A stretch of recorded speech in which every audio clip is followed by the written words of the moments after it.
Second Lieutenant Robert Samuel Johnson squeezed his control stick, his P-47C Thunderbolt flying at the rear of his squadron's formation at 28,000 feet. The 56th Fighter Group had crossed the English Channel minutes earlier. 48 Republic P-47 Thunderbolts flying escort for B-17 bombers returning from striking Villoubet airfield near Paris. Johnson had scored his first victory just weeks earlier. He was 23 years old from Lorton, Oklahoma, still learning the brutal calculus of air combat over occupied Europe. The son of a mechanic, Johnson had grown up poor during the Depression, earning his pilot's license the day before his 16th birthday by working odd jobs and saving every penny. Now he flew one of the largest, heaviest single-engine fighters ever built, 7 tons of metal and fury powered by 18 cylinders of American engineering. The massive Pratt & Whitney R280 radial engine ahead of him produced 2,000 horsepower, turning a 13 FT propeller that could pull the Thunderbolt through the sky at over 400 mph.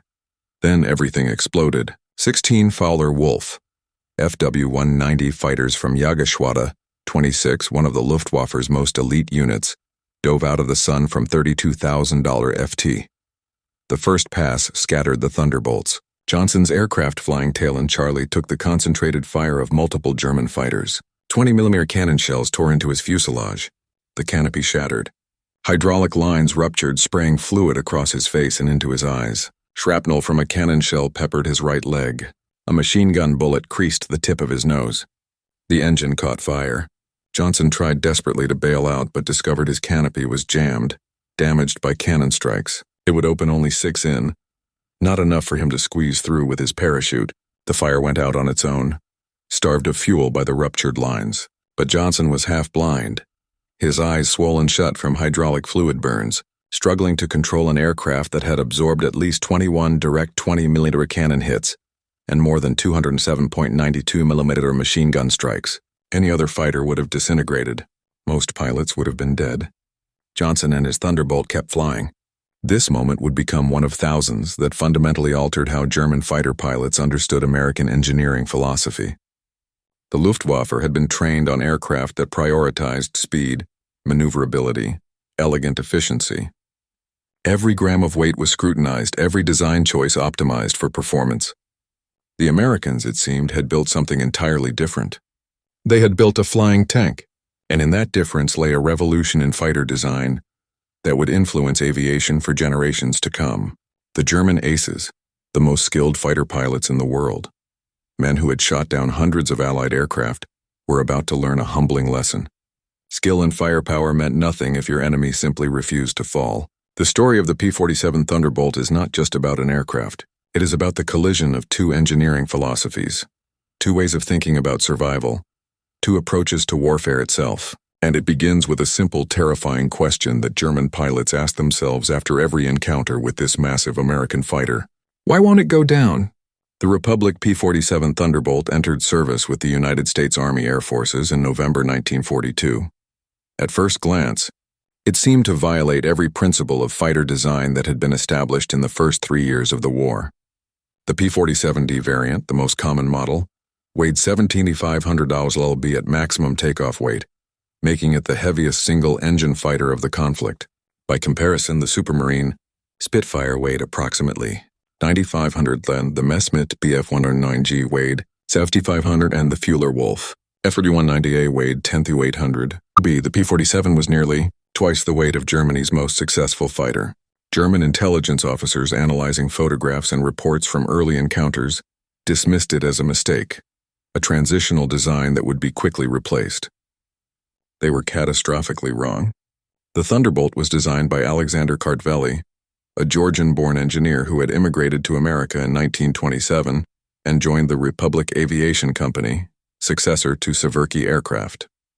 His design philosophy differed fundamentally from European approaches, where European designers obsessed over weight reduction, streamlining every component. Kartveli built for survivability above all else. The P-47's airframe was constructed with unprecedented structural strength. The main wing spar was a single piece of forged aluminum, 4 in thick at its center, tapering to 2 in at the wing tips. This spar could withstand 12 G-loads without failure, 3 times the force that would tear apart a Messerschmitt Bf-109. The fuselage was built around the massive Pratt & Whitney R2800 double WASP radial engine, but more importantly, the entire aircraft was surrounded by protective structures that would prove revolutionary. Between the engine and the pilot sat the turbocharger system, oil coolers, intercoolers, and most crucially, multiple fuel tanks with varying internal capacity by variant. Early P-47B and C models carried 305G internally. The bubble canopy P-47 D-25 through D-40 variants, the most common in combat, carried 370G. Late war P-47N variants for Pacific service carried an extraordinary 556 gall. Every gallon was stored in self-sealing tanks, a technology that would prove decisive. Self-sealing fuel tanks were not new. The British had developed them. The Americans had improved them. But the P-47's implementation was unprecedented in its effectiveness. Each fuel cell was surrounded by multiple layers of rubber compound that would swell and seal when exposed to gasoline, closing bullet holes within seconds. German pilots discovered this the hard way. Attacks that would have sent any other fighter down in flames simply punched holes that sealed themselves. The P-47 kept flying. The pilot protection extended far beyond fuel tanks. The pilot sat in what American ground crews affectionately called an armored bathtub, though the term understated its effectiveness. Substantial armor plating protected the pilot from virtually every angle. The seat was backed by face-hardened steel armor capable of stopping 20mm cannon rounds at close range. The headrest contained additional armor plating. Beneath the seat, another armor plate protected from ground fire during low-altitude attacks. In front, a thick bulletproof glass windscreen could stop even 30mm cannon shells. German pilots accustomed to aircraft where armor was minimal to save weight found themselves facing an opponent who could absorb hits that would kill them instantly. Major Heinz Baer, third highest scoring German ace with 220 victories across all fronts, would later describe his frustration in post-war interviews. The P-47 could absorb an astounding amount of lead and had to be handled very carefully. We could hit them repeatedly with our cannon. We could see our rounds striking, but the pilot never fell. The Thunderbolt pilot could sit there absorbing our fire, waiting for his moment to return fire. It was psychological warfare. We knew we were hitting them, but they wouldn't die. The first major air battle that revealed the P-47's extraordinary toughness occurred on that June afternoon in 1943. Robert Johnson's squadron had been jumped by Jägerschwadron 26, commanded by some of Germany's finest pilots. The tactics that had worked brilliantly against P-38 Lightnings and P-40 Warhawks failed completely against the Thunderbolt. Johnson's badly damaged fighter plummeted initially, spinning toward the earth. Through enormous physical effort, fighting controls that barely responded, half blind from hydraulic fluid burns, Johnson managed to level the wings and pull out of the dive. He turned northwest, nursing his crippled aircraft toward England at minimum speed, unable to see properly through his damaged canopy and burning eyes. Then a single FW-190 appeared behind him, the German pilot, likely Ostleutnant Egon Mir of JG-2, one of the Luftwaffe's most successful bomber-destroyers with over 100 victories, closed in to finish off the straggler. Mir had expended his 20mm ammunition destroying B-7s earlier in the mission, but his 7.92mm machine gun still functioned. He made repeated passes, each time raking Johnson's Thunderbolt with accurate fire. Johnson could do nothing but slow his aircraft to just above stall speed and slew it left and right, making himself a harder target. He even fired back blindly during Mayer's passes, though his compromised eyesight and damaged controls prevented accurate aim. Mayer made pass after pass. Each time bullets struck Johnson's fighter, each time the P-47 kept flying. After the third attack, Mayer apparently ran out of ammunition entirely. According to Johnson's account, verified by his wingman who caught up moments later, Mayer pulled alongside the battered Thunderbolt, close enough for Johnson to see him clearly. The German pilot looked at the devastated American fighter still somehow flying, then waggled his wings in salute and turned back toward France. Johnson continued toward England alone. He made it to RAF Manston in Kent, barely able to see the runway through his swollen eyes and the oil-covered windscreen. His landing gear miraculously still functioned. He touched down and rolled to a stop. Ground crews counted the damage in stunned silence. 21 direct 20mm cannon hits, more than 27.92mm machine gun strikes. The entire tail section was shredded. The canopy was destroyed. Control cables were severed. Hydraulic systems were demolished. The aircraft was declared beyond economical repair and used for spare parts. But Johnson walked away with relatively minor injuries. But Johnson walked away with relatively minor injuries. He would return to combat 5 days later. By the end of his tour in May 1944, he would score 27 aerial victories, becoming one of America's top aces and the first U.S. fighter pilot in Europe to surpass Eddie Rickenbacker's World War I record of 26 kills. The significance of Johnson's survival extended far beyond one pilot's luck. The 56th Fighter Group's operations officer, Major David Schilling, recognized immediately that the P-47's survivability changed fundamental combat doctrine. In reports filed throughout the summer of 1943, now preserved in Air Force Historical Research Agency archives, 56th Fighter Group commanders documented a tactical revolution. American pilots could withstand punishment that would destroy any other fighter. This allowed aggressive tactics that would be suicidal in lighter aircraft. P-47 pilots could pursue attacks longer, press home deflection shots that required flying through enemy fire, and most critically protect bombers by staying in combat rather than breaking off to avoid damage. The Thunderbolt didn't just survive, it allowed American pilots to fight differently. German fighter commanders quickly realized they faced a fundamental problem. Their entire tactical doctrine was built around energy fighting, using speed and altitude advantage to make slashing attacks, then escaping before the enemy could respond. Against the P-47, this doctrine failed. The Thunderbolt could absorb the initial attack, then pursue, and in any extended combat the P-47's advantages became overwhelming. Its 8 Browning M250 caliber machine guns, while individually less powerful than German 20mm or 30mm cannons, fired at a combined rate of 1/200 rounds per minute. More importantly, the American machine guns were extraordinarily reliable, rarely jamming even in extended combat. German cannons frequently malfunctioned, leaving pilots defenseless at critical moments. By the summer of 1943, German tactical directives began reflecting this reality. Documents captured after the war revealed the Luftwaffe's growing concern. Fighter wings issued instructions emphasizing the need to achieve kills on the first attack pass. Pilots were explicitly warned not to assume visible strikes meant the aircraft was finished, not to assume fire or smoke meant imminent destruction, and not to remain in combat with damaged Thunderbolts that were often still fully capable of fighting. These directives represented a fundamental admission. The Luftwaffe's best pilots, flying aircraft they believed superior, were being told to avoid extended combat with American fighters. The impact on German morale was profound. The summer and fall of 1943 brought the strategic bombing campaign into full intensity. American B-17 and B-24 bombers struck deep into Germany, targeting aircraft factories, oil refineries, and ball-bearing plants. The P-47 groups, now numbering multiple complete fighter groups with plans for many more, escorted the bombers. German fighter wings, under desperate pressure to stop the bombers, threw everything into the attacks. The results proved devastating for the Luftwaffe, not in terms of aircraft destroyed, but in terms of pilot morale and tactical effectiveness. Attacking bomber formations meant flying through fields of defensive fire from both bombers and escorts. The B-7's guns could damage fighters, but rarely destroyed them with single hits. The P-47's guns destroyed anything they hit, but more demoralizing was watching American fighters continue flying, despite damage that should have been fatal.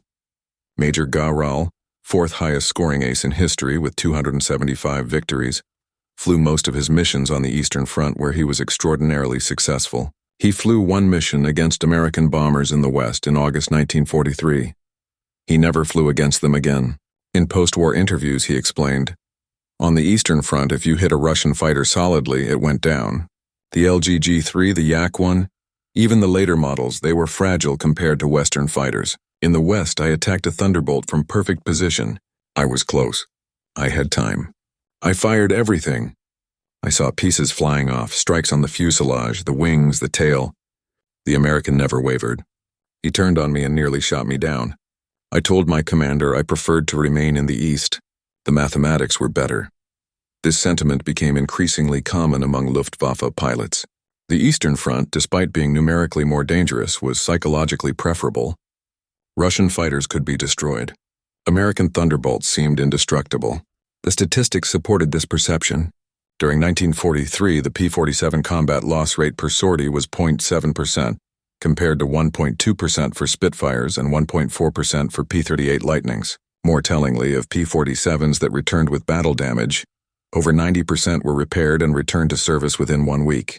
The aircraft could be shot full of holes and keep flying. Then it could be patched and fly again the next day. The engineering philosophy behind this survivability became clearer as German intelligence gathered more information.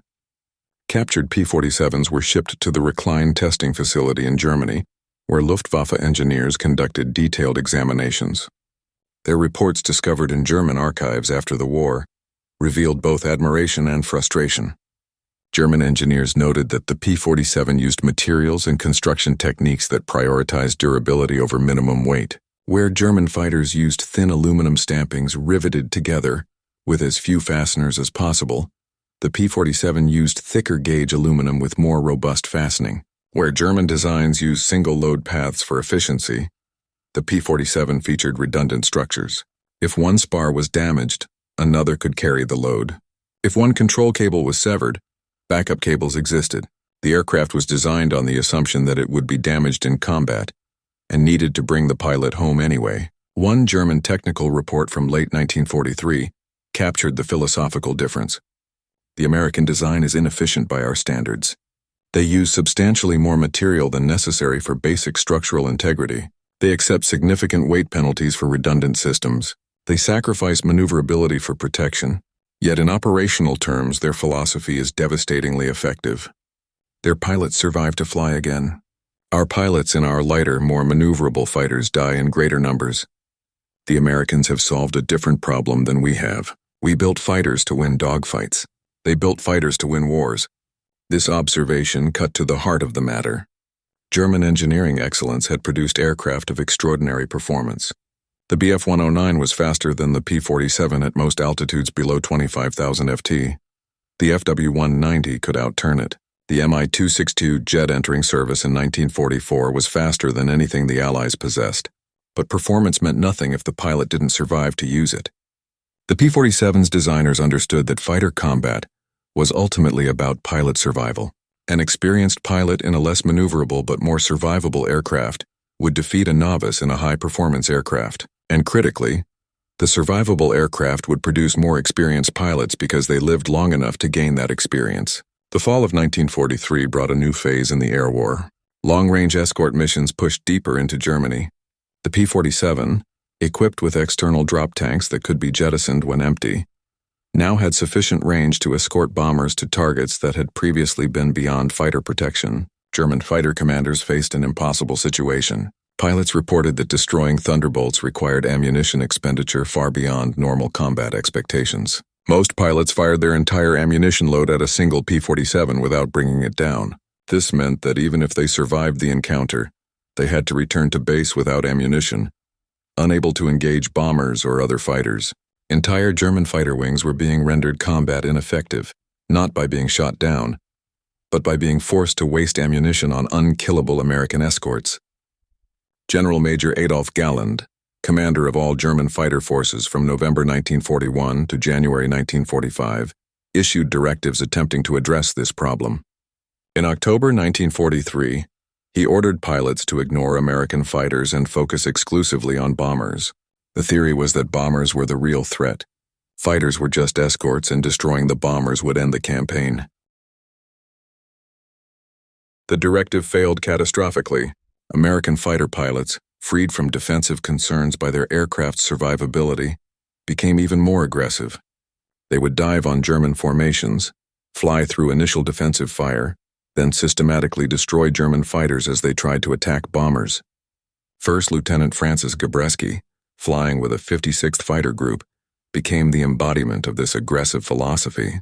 Gabreski, son of Polish immigrants, had personal motivation beyond military duty. His relatives still lived in Poland under Nazi occupation.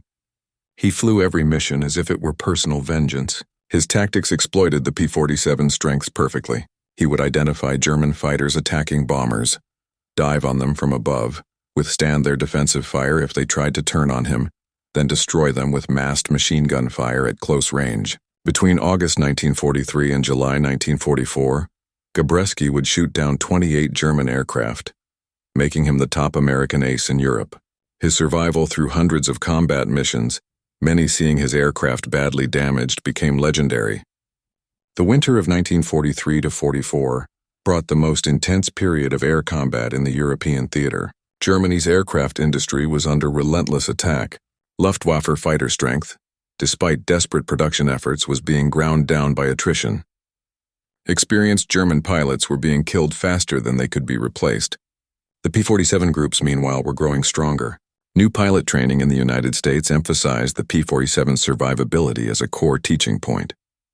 Instructors told students explicitly, "Your aircraft can take damage that would destroy anything else. Use that advantage. Press your attacks. The Thunderbolt will get you home." Major Hubert Zena, commander of the 56th Fighter Group, institutionalized this aggressive philosophy into formal tactics. The formation that became known as the Z-Man was designed to maximize the P-47's strengths. Instead of traditional close formations that restricted maneuverability, Zena's fighters flew in loose, flexible groups that could respond quickly to threats. When German fighters attacked, the P-47s would not turn away defensively. Instead, they would turn into the attack, forcing head-on encounters where the P-47's armor and firepower gave it overwhelming advantage.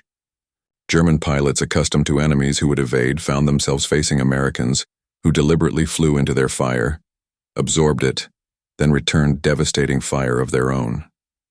By February 1944, the strategic situation had shifted dramatically. The P-51 Mustang with even longer range was beginning to supplement P-47 groups. But the Thunderbolt remained the workhorse of bomber escort. Its survivability meant it could be used for the most dangerous missions. Initial penetration of German airspace, combat over heavily defended targets, suppression of German air bases. P-51s were faster and more maneuverable, better suited for dogfighting. But when the mission required an aircraft that could absorb punishment and keep fighting, commanders chose the P-47. Spring 1944 brought Operation Argument, the Big Week campaign designed to destroy German fighter production. Between February 20th and 25th, combined American and British forces launched the most intensive air campaign yet seen. The 8th Air Force in England and the 15th Air Force in Italy flew approximately 3,800 heavy bomber sorties, while RAF Bomber Command added over 2,800 night sorties. Approximately 10,000 tons of bombs struck German aircraft factories. The P-47 groups bore the brunt of daylight fighter escort duties. Over 500 German fighters were destroyed during the 6-day campaign. The P-47 loss rate remained under 1% per sortie. German pilots forced to defend their factories and airfields had no choice but to engage. They died in unprecedented numbers. After-action reports from German units following Big revealed growing demoralization. Pilots described hitting Thunderbolts repeatedly only to watch them continue fighting. Some German pilots began requesting transfers to other fronts. Others developed mechanical problems that kept them grounded. The Luftwaffe's personnel office investigated and discovered widespread reluctance to fly against American forces, specifically citing encounters with P-47s. The summer of 1944 brought the P-47 into a new role: ground attack. The Thunderbolt's ability to absorb damage made it ideal for low-altitude attacks on German positions. Unlike other fighters vulnerable to ground fire, the P-47 could fly through intense anti-aircraft fire, deliver its payload, and return home with battle damage that would have destroyed lighter aircraft. Throughout June and July 1944, P-47 groups flew thousands of ground attack sorties supporting the Allied advance from Normandy. German ground forces came to dread the distinctive sound of the P-47's radial engine. They called it Jabo, short for Jagdbomber or fighter bomber, but the term carried fear rather than simple description. Second Lieutenant Robert Harmon, flying with the 362nd Fighter Group, was attacking German positions near St. Lo on July 25th, when multiple 37mm anti-aircraft shells struck his aircraft. One shell destroyed his right wing tip, removing several feet of structure. Another penetrated his engine, destroying 2 cylinders and briefly setting the engine on fire. A third struck his tail, severing elevator control cables. Harmon managed to extinguish the fire using engine shutdown and restart procedures. He regained partial control using trim tabs alone, compensating for the severed cables. He flew his crippled aircraft 150 kilometers back to his base in England on an engine running on 16 of 18 cylinders. The aircraft was deemed beyond repair and used for spare parts, but Harmon walked away without injury. He would fly 89 more combat missions before war's end. Ground crews developed dark humor about the damage. They joked that the P-47 only needed 3 things to fly: an engine running on at least half its cylinders, at least one aileron working, and a pilot with the guts to fly it. The jokes reflected a deeper truth. The aircraft's toughness had become so expected that anything less than catastrophic damage was considered routine. German anti-aircraft crews equipped with 20mm, 37mm, and 88mm guns discovered that bringing down a P-47 required far more hits than any other Allied aircraft. Standard doctrine assumed 2 or 3 20mm hits would destroy a fighter. Against the P-47, crews reported needing 10 or more direct hits, and even then, the aircraft often made it back to Allied territory. The P-47's radial engine was particularly difficult to stop. Unlike inline engines where a single cooling system hit caused rapid failure, the radial could lose entire cylinders and continue running. American pilots reported flying home on engines missing 3 or 4 cylinders, still producing enough power to maintain altitude. In the Pacific theater, the P-47 served with distinction from 1943 through war's end. The long-range P-47N variant with its 5x56 GAL internal fuel capacity and wet-wing design allowing 1,266 GAL total with external tanks, was specifically developed for Pacific operations. These aircraft escorted B-29 Superfortress bombers on raids against Japan and provided ground support throughout the island-hopping campaign. The P-47's ruggedness proved equally valuable against Japanese fighters and anti-aircraft fire. The 318th Fighter Group, operating P-47s from Ishima near Okinawa, flew some of the longest fighter escort missions in history, over 1,500 km to targets in Japan and back. The aircraft's ability to absorb battle damage and continue flying was as crucial in the Pacific as it had been in Europe. The final major air battle of the European theater occurred on January 1, 1945. Operation Bodenplatte, a desperate German attempt to destroy Allied air power on the ground. The Luftwaffe launched over 850 fighters in coordinated strikes against Allied airfields in Belgium and Holland. The operation achieved some initial success, destroying 305 Allied aircraft on the ground and damaging another 190. But as Allied fighters scrambled and engaged, the results were catastrophic for the Germans. The battle lasted most of the day, sprawling across hundreds of square miles. By evening, the Luftwaffe had lost 271 aircraft destroyed with 143 pilots killed or missing, including 3 Ghana Commodore, 5 Gruppenkommandeur, and 14 Staffelkapitän. The loss of experienced leadership was irreplaceable. P-47 groups engaged throughout the day lost aircraft primarily to ground fire during initial German strafing attacks. Not one P-47 was lost in air-to-air combat, despite being outnumbered in many engagements. German pilots returning from Bodenplatte reported the same frustrating experience they had suffered throughout the war. They would hit P-47s repeatedly, see visible damage, yet watch the American fighters continue fighting. Major Gard Barkhorn, second highest scoring ace in history with 3 home won victories, all on the Eastern Front, participated in Bodenplatte. In post-war interviews, he described shooting at one P-47 with his entire ammunition load, seeing numerous strikes. Yet the aircraft continued flying until he finally hit a critical component. He noted that with the same ammunition on the Eastern Front, he could have shot down 5 Russian fighters. The war ended in May 1945. The final accounting showed the P-47's extraordinary success. Over 15,683 P-47s were built during the war, more than any other American fighter except the P-51 Mustang. P-47s flew 546,000 combat sorties in the European and Mediterranean theaters. They were credited with destroying 3,752 enemy aircraft in air-to-air combat, plus approximately 3,000 more on the ground for a combined total of about 7,000 enemy aircraft destroyed. They also destroyed 9,000 locomotives, 86,000 railroad cars, and 6,000 armored vehicles in ground attack missions. But most importantly, the P-47's loss rate per sortie was the lowest of any American fighter, 0.7% in the European theater. For every 1,000 sorties flown, only 7 P-47s were lost. By comparison, the P-38 Lightning lost 13 per thousand. The P-51 Mustang lost 9 per thousand. The P-47's survivability translated directly into pilot survival. Of American aviators who served in Europe, those flying P-47s had the highest survival rate of any fighter pilots. This wasn't just a statistical anomaly. It represented thousands of young men who came home to their families instead of dying over Germany. The engineering decisions that made the P-47 tough were also humanitarian decisions. though the engineers probably never framed them that way. German aces interviewed after the war uniformly expressed respect, bordering on awe for the Thunderbolt's toughness. When aviation historians asked General Lieutenant Adolf Galland in post-war interviews what Allied aircraft he most respected, his answer was immediate and consistent. The P-47 Thunderbolt, not because it was the best fighter aerodynamically. The P-51 was faster and more maneuverable. The Spitfire was more elegant, but the Thunderbolt was nearly unkillable.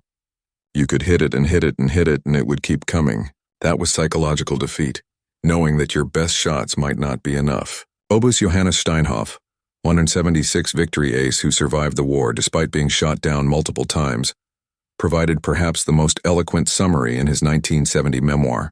We learned to respect all our opponents, the Russian pilots for their courage, the British for their determination, the Americans for their numbers, but we feared the P-47 specifically. It represented American industrial might in tangible form. It was the equivalent of a flying fortress, a machine so overbuilt, so excessive in its protection, that it defied our conception of what a fighter should be. We flew graceful, efficient, deadly machines. They flew armored fortresses, and in the end, their fortresses defeated our thoroughbreds. The technical data supported these subjective impressions. Post-war analysis by the United States Strategic Bombing Survey examined thousands of combat reports, damage assessments, and aircraft recovery records. Their findings quantified what German pilots had experienced firsthand.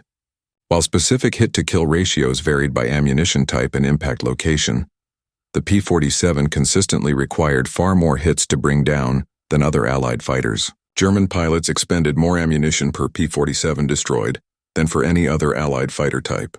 This explains German frustration perfectly. Their aircraft carried limited ammunition, typically 200 rounds per 20mm cannon and 1,000 rounds per machine gun. A single combat sortie might encounter multiple American fighters. Expending most or all ammunition on one P-47 left them defenseless against others. The engineering analysis revealed the specific features that created this toughness. The R-280 engine's radial configuration meant that even with multiple cylinders destroyed, the remaining cylinders could distribute the load and maintain power. The massive propeller, weighing over 400 lb, had enough rotational inertia to keep spinning even if the engine lost significant power, providing enough thrust to maintain flight. The structural redundancy meant that primary load paths could fail without causing catastrophic structural collapse. The self-sealing fuel tanks could handle multiple punctures without leaking or catching fire. The armor protection covered not just vital areas but also redundant systems, ensuring that even if primary controls were damaged, backup systems would function. The P-47's influence on post-war fighter design was profound and lasting. The United States Air Force, analyzing combat data from World War II and the Korean War, concluded that survivability was as important as performance in fighter design. This philosophy influenced every American fighter developed subsequently. The F-86 Sabre, F-100 Super Sabre, F-4 Phantom, all incorporated lessons from the P-47. Redundant systems protected vital components, survivability as a design priority equal to performance. Even the Soviet Union, capturing German analysis of the P-47 and conducting their own studies, reached similar conclusions. Post-war Soviet fighters emphasized protection far more than pre-war designs had. The global evolution of fighter design shifted toward the American model, away from the German model of performance over protection. Modern fighter pilots flying aircraft costing hundreds of millions of dollars still study the P-47's combat record. The lessons remain relevant. A pilot who survives to complete the mission is more valuable than a pilot who achieves maximum performance but doesn't return. Modern aircraft like the A-10 Thunderbolt II, named explicitly in honor of the P-47, carry forward the same philosophy. Build an aircraft that can absorb enormous damage and still accomplish its mission. The A-10's titanium bathtub protecting the pilot, its redundant control systems, its ability to fly with entire sections of the aircraft destroyed, all traced directly back to Alexander Kartvel's design philosophy in creating the original Thunderbolt. The human cost of the air war makes the P-47's survivability even more meaningful. Of the 130,000 American airmen who served in Europe during World War II, approximately 26,000 died in combat. The death rate varied dramatically by aircraft type and mission. P-47 pilots had approximately a 12% combat fatality rate over a full tour. P-38 pilots suffered approximately 18% fatalities. B-17 and B-24 bomber crews endured approximately 20% losses. The P-47's protection translated directly into thousands of young men who saw their children grow up, thousands of sons who returned to their mothers, thousands of husbands who grew old with their wives. The engineering decisions that made the P-47 tough were decisions that saved lives. The German pilots who survived the war carried their respect for the P-47 throughout their lives. When the German Air Force was reformed in the 1950s as part of NATO, many former Luftwaffe pilots returned to service. They found themselves flying alongside American pilots, many of whom had flown P-47s against them a decade earlier. The former enemies discovered mutual respect. German pilots would ask about the P-47's toughness, seeking to understand how it had been achieved. American pilots would ask about German tactics. These conversations, preserved in Veteran Association newsletters and reunion documents, reveal consistent themes. The Germans admired the engineering. The Americans admired the skill. Both groups acknowledged that the P-47's survivability had been decisive, not because it won dogfights through performance, but because it won the campaign through attrition, keeping American pilots alive long enough to gain experience, long enough to become dangerous, long enough to win. In 1961, Republic Aviation Company held a reunion for former P-47 pilots. Over 2,000 attended, representing nearly every fighter group that had flown the aircraft in combat. The keynote speaker was Colonel Hubert Zena, who had commanded the 56th Fighter Group, the top-scoring P-47 unit with 674.5 air-to-air victories and 311 ground kills. His speech captured the essence of what the aircraft had meant to those who flew it. We didn't fly the fastest fighter. We didn't fly the most maneuverable fighter. We didn't fly the prettiest fighter. We flew the fighter that brought us home. When you're 23 years old, 6 mi above Germany with the Luftwaffe shooting at you, that's all that matters. The Thunderbolt was built by people who understood that it was built by people who cared whether we lived or died. Every one of us in this room owes our life to the men and women who designed and built that aircraft. They gave us protection when we needed it most. They gave us a fighting chance when the odds were against us. They gave us the confidence to press the attack because we knew no matter what happened, the Jug would get us home. The nickname Jug, short for Juggernaut, captured the aircraft's essence perfectly. It was unstoppable, relentless, inevitable. German pilots learned to fear that inevitability. They could hit it, damage it, make it smoke and stream fuel, but they couldn't stop it. And knowing they couldn't stop it demoralized them in ways that pure performance never could have. The psychological dimension of the P-47's toughness was as important as the physical dimension. German pilots lost confidence. They stopped pressing attacks. They disengaged early. They avoided combat when possible. The entire tactical posture of the Luftwaffe changed in response to an aircraft that simply remained airborne, no matter what they threw at it. The final assessment belongs to Oberst-Leutnant Heinz Pehr, the third highest scoring German ace, who provided this evaluation in a 1957 interview with an American Aviation magazine. When asked what he thought had been the most important Allied weapon of the war, his answer surprised the interviewer. Not the atomic bomb, not the B-17, not even the P-51 with its long range. The P-47 Thunderbolt because it kept their pilots alive. Everything else follows from that. If you lose your pilots, you lose your Air Force. If you lose your Air Force, you lose the war. The Americans understood this fundamental truth. We didn't, not until too late. We built beautiful, fast, deadly fighters optimized for performance. They built a flying fortress optimized for survival. Their flying fortress defeated our fighters because wars are won by survivors, not by dead heroes, no matter how skilled or brave. The P-47 created survivors. It created the men who defeated us. This admission from one of Germany's greatest aces represents the ultimate validation of the P-47's design philosophy. The German aces were not wrong about their aircraft's performance. The Bf-109 was faster at low to medium altitudes. The F-190 could outturn the Thunderbolt in many situations. The Mi-262 jet was revolutionary. But none of that mattered because the German pilots didn't survive long enough to fully exploit their advantages. The P-47 pilots survived. They survived first missions where they made mistakes. They survived the learning curve that made them dangerous. They survived long enough to become the aces who dominated the skies over Germany in 1944 and 1945. over Germany in 1944 and 1945. The Thunderbolt didn't just protect pilots. It created the generation of aviators who won the air war. Today, only a handful of airworthy P-47s remain, carefully maintained by museums and collectors. When they appear at air shows, aging veterans sometimes attend. Men now in their 90s who flew the aircraft 80 years ago. They stand beside the massive fighters running their hands over the aluminum skin, remembering missions, remembering friends who didn't come home, remembering the aircraft that saved their lives. German veterans occasionally attend these same shows.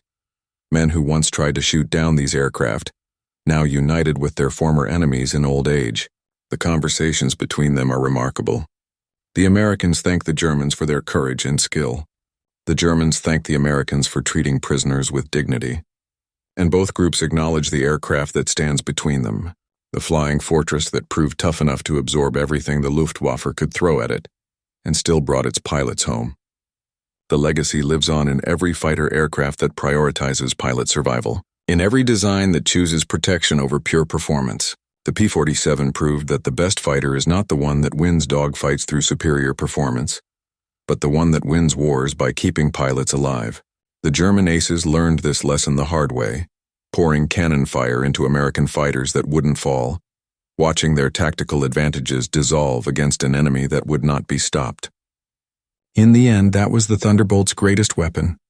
Not its 8 machine guns, not its speed, not its structural strength, but its absolute refusal to quit. It was a fighter that matched the spirit of the nation that built it, a machine that embodied the determination that won the war. The German aces shot it full of holes and it kept flying. That simple fact decided the outcome of the air war over Europe. The P-47 Thunderbolt was not the fastest fighter, not the most maneuverable, not the longest ranged, but it was the toughest. And in the brutal mathematics of aerial combat, toughness was the quality that mattered most. The German aces admitted as much, even as it cost them the war. Their admission stands as the ultimate testament to American engineering, to Alexander Kartvel's vision, and to the flying fortress that refused.